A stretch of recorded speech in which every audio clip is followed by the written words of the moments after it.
This is a 2012 or 2013 Mazda 5 minivan. This car has been a frequent visitor to our shop because the owner has decided to catch up on a lot of deferred maintenance that got behind on over the years. And in today's video, we are going to replace the front struts. These are the two struts that I've removed from the car, and at the end of the video I'm going to show you how you can test these to verify whether they're good or bad. These are the new struts that we are going to put in the front of this car, and this is a McPherson type strut. This means that the shock absorber and the spring are all in one combined unit. So why are we replacing the front struts? It is because the front end of the car is making a loud knocking noise every time it goes over a pothole or a bump, and from our experience we know that this is due to the shocks being worn out. These are aftermarket struts. They're brand new and they're very affordable. I'll put a link to these in the video description so you can purchase a pair if you need them. The first step of this process is to lift up the car and remove the front wheel. And I do this using a 2-post lift. You may have to use a floor jack and some jack stands. The next step is to unfasten this sway bar link from the body of the strut. You can see I've used this locking plier on the other side of this sway bar link so that it doesn't spin when I remove the nut. The next step is to unfasten this outer tie rod from the knuckle. I use this tool. It's a ball joint removal tool. Makes this process very easy. So there, it's out of the knuckle. Next, I take this brake line out of the bracket, and it has a spring clip right here that I can pry off using a screwdriver. So there, the line is free. Next, I have this bolt back here that fastens the strut down into the knuckle, and I think it's a 17mm. It comes right out. Now I get to what might be the least fun part of this. Is I'm going to take this hammer, I'm just going to beat on this knuckle with some conviction till it goes down so it can be separated from the strut. And when you get all the way to the bottom, this just separates out like that. So now this is separated. What you want to do is go back up here and unfasten these top retainer bolts. They look to be either 14 or 15. On the driver's side, you have to get the brake fluid reservoir out of the way. There's the reservoir itself, and then its supporting bracket. They're just held on with little 10mm nuts.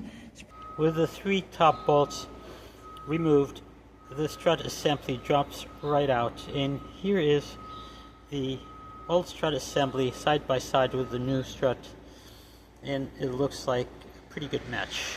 And I really wish I could show you how to do this, but what you do is you lean over and support the strut up as high as you can, and then you get one bolt started with the other hand, and you're just leaning over the car, reaching through the wheel well like this to support the strut, and with the other hand you're starting the bolt.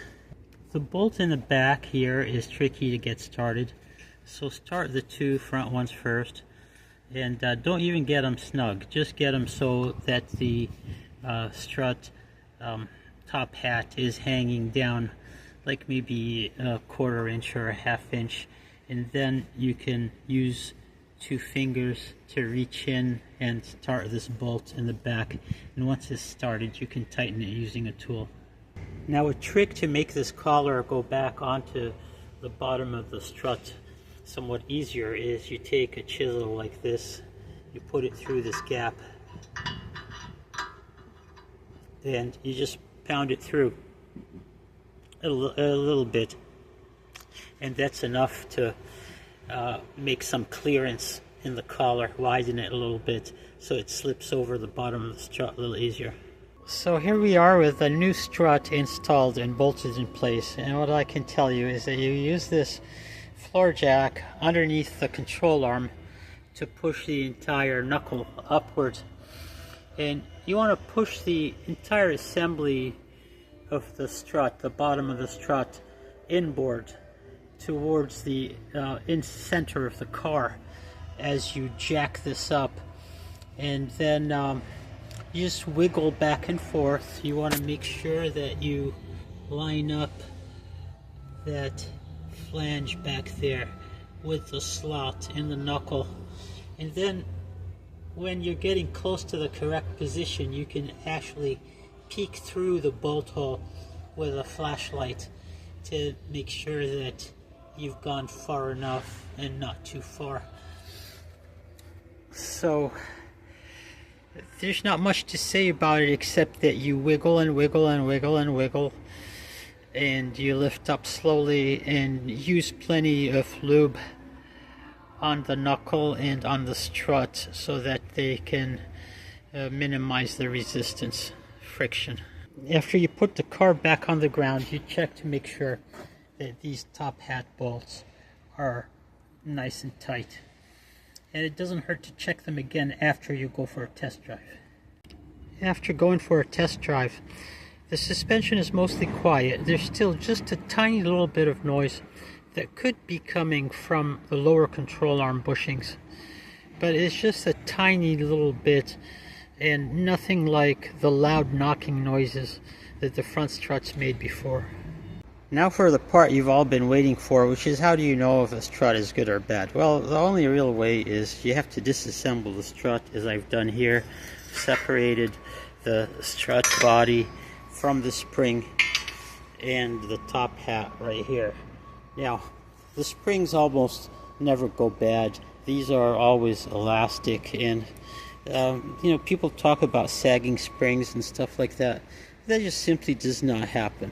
Now the top hat, this top hat has just completely come apart, and so this could be contributing to the noise that it makes. Here you can see the bearing race, and it's just basically decomposed. And finally, the strut itself, the bump stop is decomposed almost entirely.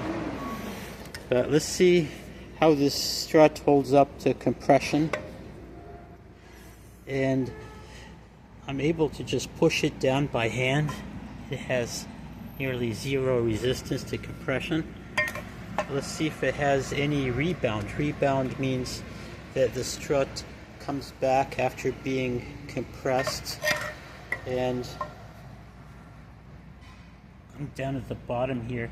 I can't go any further, and the strut is not rebounding, so it has lost all of its rebound. This strut is confirmedly bad, both because the shock cartridge has lost its damping properties and because the top hat is no good. Thank you for watching this video. Post any questions or comments in the section below.